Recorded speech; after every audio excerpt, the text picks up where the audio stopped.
د نظم عنوان دی د پلار د مرګ نه پس. نن هغه ځای ته مې په چغو چغو بیا وژړل، ډېره موده پس مې په قبر د یو چا وژړل. یو مې زړه تش کړو بل مې ښې ډېرې ګیلې وکړې، ځان ته په خپله مې پلار جانه ستا قیسې وکړې. څه زنګېدلی دی د قبر خوانه کور ته راغلم، زما په تمه باندې ناست دی هغه مور ته راغلم.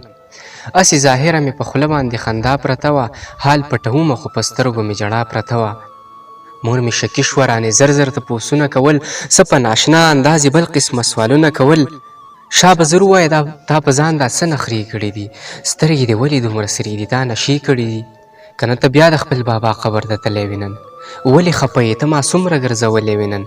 خیر که جوړ کړی دی د خان په شان ته ځان نه دی، خیر که ملګرو سره یو شان دی لباس نه دی. د اختر ورځ و مور مې هم رانه ګیلې کولې، ترونو مې هم راته پلار جانه ستا قیسې کولې. د چا لباس د چا خندا د چا سینګار شومه زه، هغه متل دی چې هوښیار شومه خو خوار شومه زه.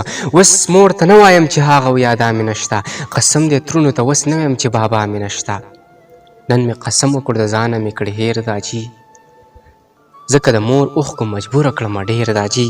اوس مې یادېږي خو ظاهره ځان خوشحاله ساتم، وجود مزدور په خوله خندا پلاره یو چاله ساتم. تا پسې مړ نه شوم داجي ما زندګي تېره کړه، دیان په زړه باندې دا غاټه مجبوري تېره کړه، دیان په زړه باندې دا غاټه مجبوري تېره کړه.